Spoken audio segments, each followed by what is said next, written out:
Bakit anak? Kakain na daw po, sabi ni Mama. Sige, sunod ako. Mapapunta lang po si Papa. Sige, kamusta ka?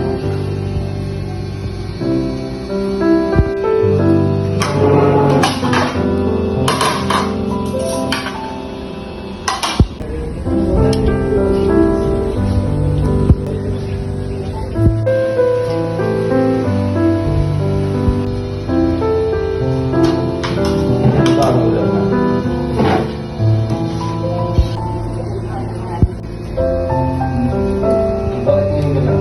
Ito ka na tayo na kayo. Buwan na natin sa baba mo.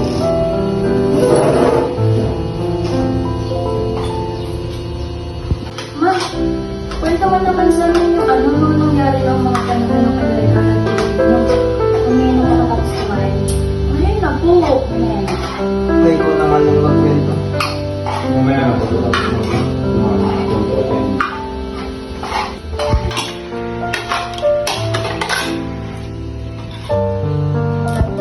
Ma, kwento mo na kasi. Kumain na lang kasi wala akong tubig. Ngayon na. Wala ka nga dyan.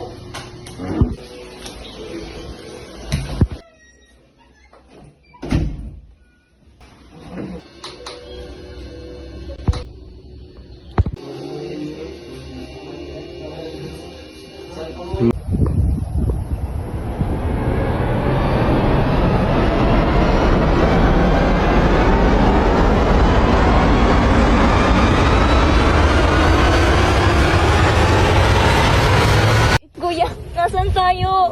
Bakit tayo nandito? Hindi ko nga rin alam, Elisa. Kalma ka lang.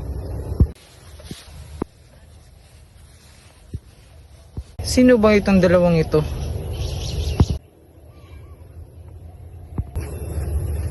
Tahan na. Kuya, gusto ko na umuwi. Ayoko na dito. Uy, tignan mo, may bata dun, oh.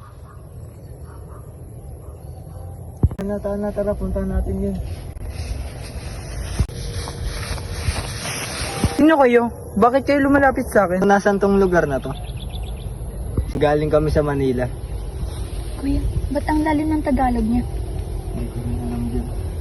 Halina't tayo'y umupo muna.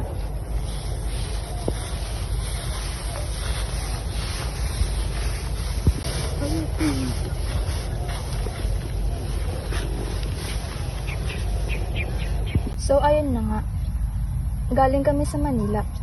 Tapos, kanina, nagtatanong lang naman ako kay Mama na ikwento niya kung ano yung mga nangyari sa panahon ng Amerikano at mga Pilipino. Tapos, natulog lang naman ako. Tapos, na parang bigla na lang nag-sink in na nandito na ako sa panahon mo. Maaari bang ayusin niyo ang inyong pananalita? Kuya, ikaw naman yung makipag-usap sa kanya. Di niya naman ata ako naiintindihan eh. Malamang bumalik tayo sa nakaraan. Kayo'y tumayo muna at samahan niyo ako sa aking itay.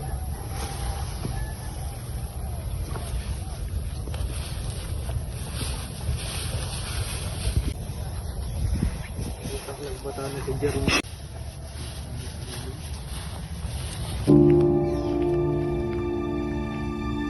Alright, the Filipino.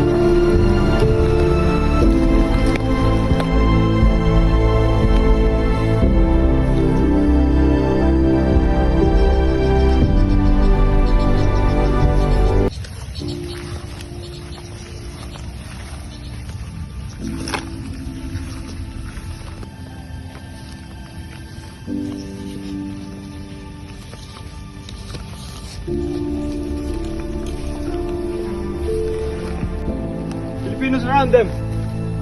Take a... Alright, so Filipinos found our spot. Don't let them cross our borders. Okay, you copy? Yes, sir. Okay, let's go. Captain, I'm in position. I'm in! You got it! Hold your position. Soldier, you copy? Yes sir, I copy. Okay, let's go.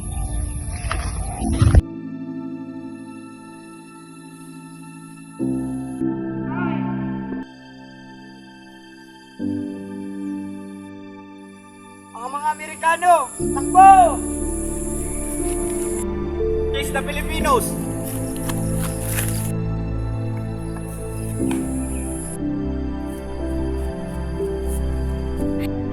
Kuya! Elisa!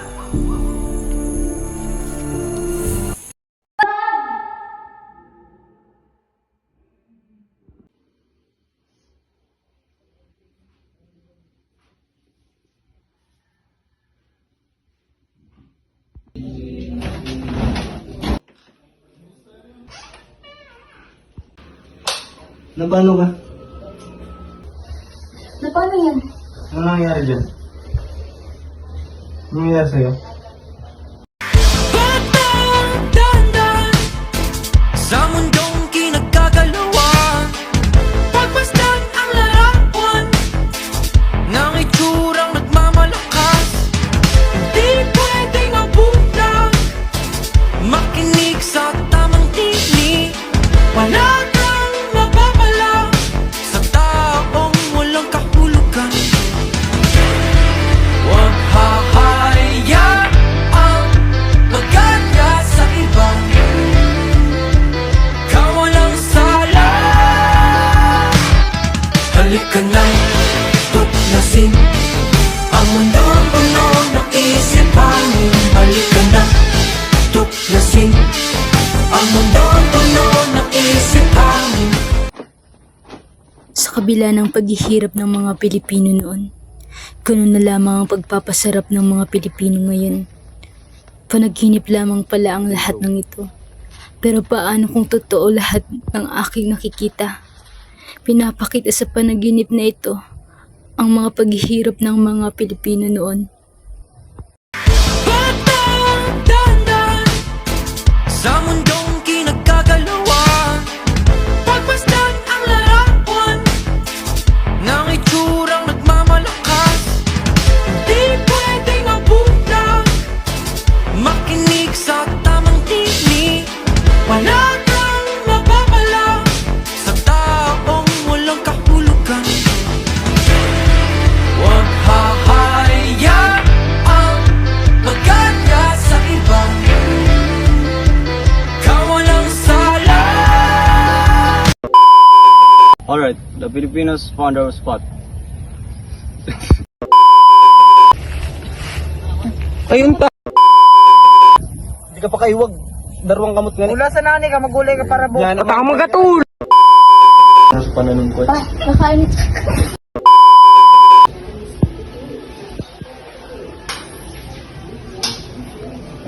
Asan yung tatay mo? Ay!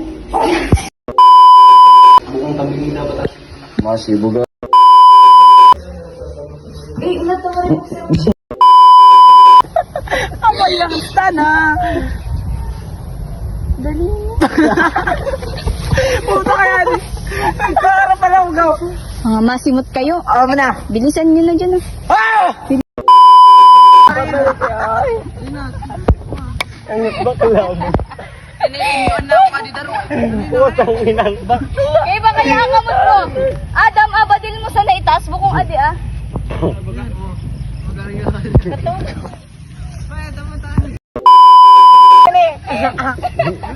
Nagsuka sa rugong. Di nagran sa badil, nagsuka ko. Nadagusan niya na. Nagsuka ko.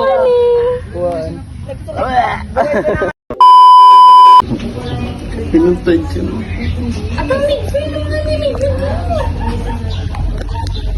Ano nga ni Kanya? Sige na, tagal. Di pa kami nakauungan.